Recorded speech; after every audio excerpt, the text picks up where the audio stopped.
Greetings to all my tech heads out there in the KevTechify nation, and if you're new here, welcome. In this episode, we're going to look at threat actors. We'll be discussing the hacker, the evolution of hackers, cyber criminals, hacktivists, and then finally state-sponsored hackers. This episode is part of my series on enterprise networking, security, and automation. I'm Kevin here at KevTechify. Let's get this adventure started.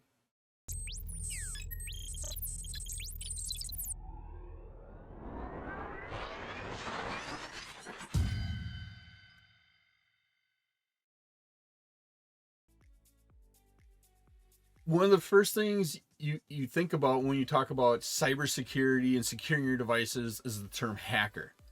The hacker is, if we follow most TV shows nowadays, when they talk about a hacker or the news talks about a hacker, it's somebody out there doing something illegal. If you look at the origins of the hacker, and I believe this, and you may believe it a little bit different, but a hacker is doing something a different way than was intended. Your intentions may not be good, they may not be bad, you just wanted to figure out how the things work. To me, that's what a hacker is. But in today's world, the hacker is typically the bad person, breaking into a system, stealing data, compromising it, costing your company money, costing you personally, whatever it is. Now, when we start talking about this, there's several types of hackers out there.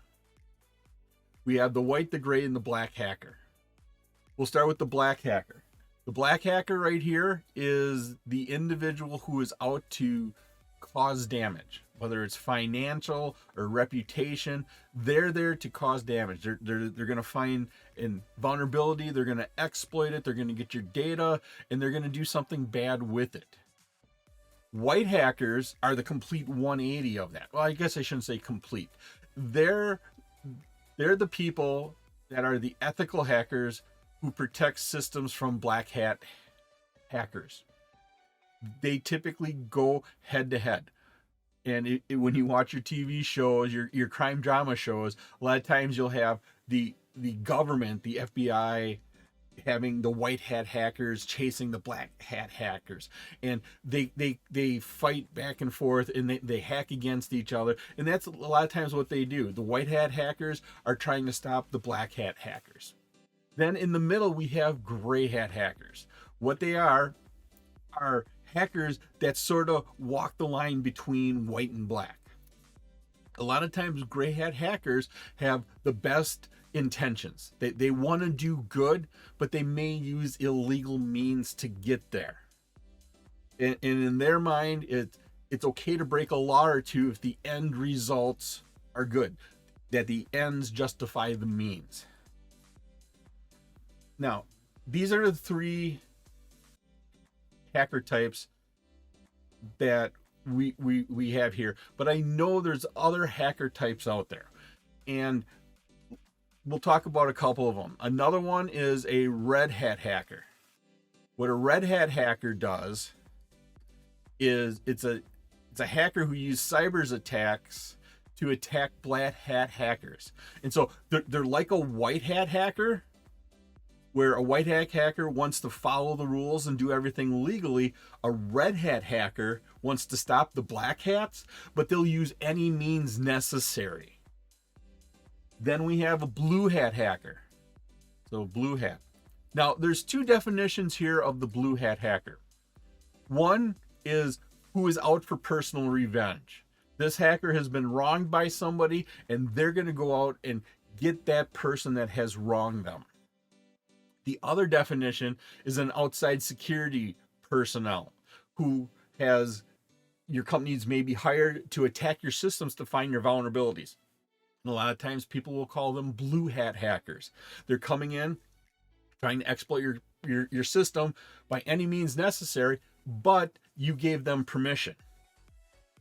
And then we have the green hat hackers down here. Green hat hackers. These green hat hackers are typically your newbie hackers. They're just learning to hack. They're often not aware of their consequences in their actions, and they're going to cause unintentional damage without knowing how to fix it. The green hat hacker is a little bit different than the script kiddie. The green hat hacker is there to learn, to get better, to learn the idea of hacking, where a script kiddie is just going to get a script and run it. They don't care about how it works or the understanding of what's all affected. But the green hat hacker will grow up eventually to be a different color hacker. They should grow out of it. A script kiddie is just somebody who's going to copy, paste, and run a script or download a program and run that exe to cause an attack to happen. As we talk about hackers, there are some modern hacking terms that we should cover and talk about. One is the script kiddies. These are typically teenagers or newcomers to the idea of hacking, where their goal is to find a script out there that does what they want. They're going to go grab that script, grab that program, and run it. They don't necessarily care how it works. They don't want to know how it works. It's just going to cause harm. Typically, it's not for profit with a script kiddie. It's for the fun. Then we have a vulnerability broker. These are typically your gray hat hackers that are looking to find exploits. And then once they find and discover those exploits, they're going to report them to vendors. And a lot of times they're hoping to get some sort of prize or reward for finding that. And a lot of times these are going to be 0-day exploits they're finding, something that hasn't been discovered before, and they're going to report it to the software writers, and in hopes that the software writers will appreciate them finding it, so the software writers can patch it before anything bad happens to it. Then we have hacktivists, and once again, these are gray hat hackers, and they publicly protest organizations or governments by posting articles or videos, leaking sensitive information that results in embarrassment to these organizations. And then hopefully these organizations will change how they do whatever the hacktivists are protesting. Cyber criminals are black hat hackers. They are out there to cause damage. They are typically out there to cause damage and profit off of that. And they're usually either self-employed or they work in a larger, more orchestrated environment. A lot of times they're called large cybercrime organizations, and they're purposely going out and trying to cause problems to company in hopes that they can reap some sort of benefits from that. And then finally we have state-sponsored. Now these are either white hat or black hat hackers who steal government secrets. They gather intelligence, they sabotage networks. Their targets are typically foreign governments. And so a state-sponsored hacker works for a government that attacks another government. And they go after other governments, terrorist organizations, corporations. Most countries in the world participate in some degree to state-sponsored hacking. If you like this episode on network actors and you get value out of it, and depending upon the platform you're using, please click that like button, give a 5-star rating, leave a comment. Doing this helps support the channel, which in turn helps me bring you more great content.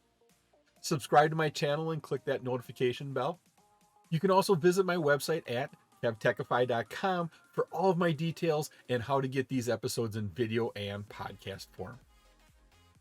Here's a nice polished definition of a cyber criminal. We're going to read through it. We're going to talk about it as we go. Starting off, it is estimated that cyber criminals steal billions of dollars from consumers and businesses. Once again, it's an estimate because companies don't have to report when they've been attacked by a cyber criminal, but a lot of times they do because of repercussions, especially with federal guidelines saying you need to notify all of your participants. But I love that it says steal billions of dollars. I think it's probably more, but they do cause a lot of damage to corporations. Cyber criminals operate in an underground economy where they buy, sell, and trade attack kits, zero-day exploit codes, botnet services, banking trojans, keyloggers, and much more. And so these cyber criminals, they have this, and a lot of people call this the dark web. And the dark web is still part of the internet, but it's not easily accessible. You need to know different entry points. You need to know different methods to get into these websites, into these parts of the internet. And then once you're there, you can go, and the rumors are you can buy just about anything once you are in this dark web. And here they buy, sell, and they trade. What is it? Your imagination's there. Best thing I can say is watch some TV shows that deal with cybersecurity, and you'll have an idea of what they can do. Then they have all of these different tools here. Attack toolkits, zero-day exploit codes, botnet services, banking trojans, keyloggers, all these different things that are available. Now, you don't even have to go to the dark net, the dark side of the internet, to get some of this. Some of these are just easily accessible. They also buy and sell private information and intellectual property they steal. Well, black hat hacker gets information, they have to go someplace to steal. And so they have these places that are set up to go in and do that. White hat hackers are trying to shut them down, trying to figure out who's actually doing this. And so we see that this marketplace of data and tools has criminals in it. They have the white hat hackers, and then all the other colored hackers are in there. Cyber criminals target small businesses and consumers, as well as large enterprises and entire industries. I love that sentence, but basically they're saying they'll attack anybody. They don't care. As long as they can make money off of you, they will attack you. And so this is a nice, polished definition of what a cyber criminal is. Somebody who's going to use a computer and a network to cause a problem for somebody else. Hacktivists are an interesting group of hackers. And if you didn't catch it, hacktivist is a combination of the word hacker and activist. We've been talking what a hacker is. An activist is somebody who is strong in their beliefs, so much so they actually want to go out and do something to do what they feel in their heart.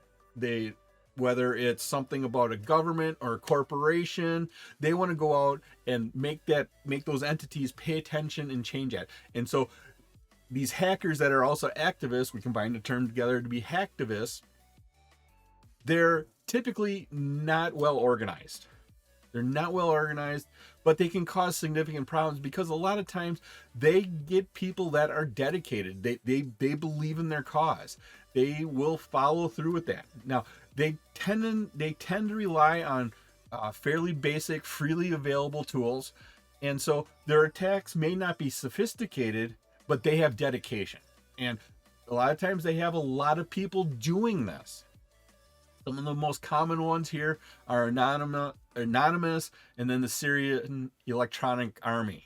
Those are two hacktivist organizations who's over the years have found a cause, and that cause, they have drawn attention to it by using their hacker skills to promote that cause and get it into the public's eyes. State-sponsored hackers, once again, are typically either white hat hackers, black hat hackers, anybody in between there. And they're from typically one government. They're employed by that government, contracted by that government to attack another government or a corporation or another group. And the idea is here, there is a reason why one government wants to go against another government, whether it's to maliciously attack them and cause them embarrassment, whether it's to shut down something they are doing. They typically use a 0-day vulnerability. And what we mean by 0 day is the first time the world finds out about it is on day 0. That vulnerability was not known before then, so there's no way to prevent it, to identify it until it happens. And so that 0 day means on that first day that vulnerability is exploited, it's going to cause some damage. It was my pleasure to provide you with this wonderful episode on threat actors. If you like this episode, and if you got value out of it, and of course, depending upon what platform you're using, please click that like button, give a 5-star rating, leave a comment. This helps me bring you more great content. Please take a minute to subscribe to my channel. All of my socials and contact information are on my website, KevTechify.com, and you can get all these episodes in video and podcast form. In the upper right is my playlist for my series on enterprise networking, security, and automation. In the bottom right is one of my favorite episodes that I linked just for you. Thank you so much for watching this episode of my series on enterprise networking, security, and automation. Once again, I'm Kevin. This here is KevTechify. I'll see you next time for another great adventure.